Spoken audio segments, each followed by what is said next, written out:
دیکھیے افواج میں سے اس وقت تو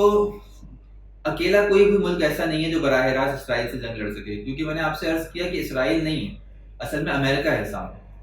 تو اسرائیل کا خالی فیس ہے، پیچھے امریکن اور جو یورپین یونین کی کمپلیٹ سپورٹ، کمپلیٹ اسلحہ اور کمپلیٹ ان کی جو ہے وہ کمک موجود ہے. اور صرف اس بات کی دیر ہے کہ اگر انہیں خطرہ لگ جائے آج کے دن کہ آج اسرائیل کا اسٹیٹ جو ہے وہ تباہی کا، یا آج جو ہے وہ کسی قسم کی جو ہے وہ مشکلات کا شکار ہو سکتا ہے، یہ حقیقتاً پورا امریکہ، پورا برطانیہ اپنے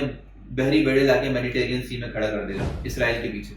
تو یہ اپنے سامنے شرکت بھی کر سکتے ہیں، لیکن اس وقت اسرائیل کو اس کی ضرورت ہی نہیں ہے، کیونکہ اسے پتا ہے کہ ان عرب ریاستوں میں، ان مسلمان ریاستوں میں اتنا دم خم ہے ہی نہیں کہ کوئی میرے مقابلے پر ہے. اور اتحاد کو انہوں نے ویسے ہی پارا پارا کیا ہے. خود عرب ریاستوں کے اندر شیعہ سنی فسادات کو اتنا ہوا دی، اتنا ہوا دی کہ آج جب ایران پہ بم گرتا ہے تو عرب ریاستیں جو ہے وہ تالیاں پیٹتی ہیں اور خوشیاں مناتی ہیں، اور جب قطر پہ اور عرب ریاستوں پہ بم گرتا ہے تو شامیانے وہاں پہ بجرے ہوتے ہیں ایران کے اندر. تو اصل تو کمزوری مسلمانوں کے عدم اتحاد کی وجہ سے.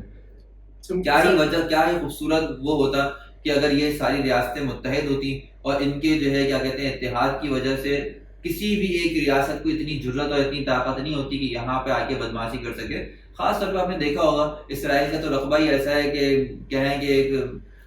پہاڑ میں ایک پتھر کی طرح کہ آس پاس 58 کے قریب ریاستیں موجود ہیں، بڑی بڑی اس میں طاقتور افواج موجود ہیں، سب موجود ہیں. اتنا چھوٹا سا اسرائیل ہے لیکن وہ جس کو چاہتا ہے تھریٹ کرتا ہے، جہاں چاہتا ہے بم برساتا ہے.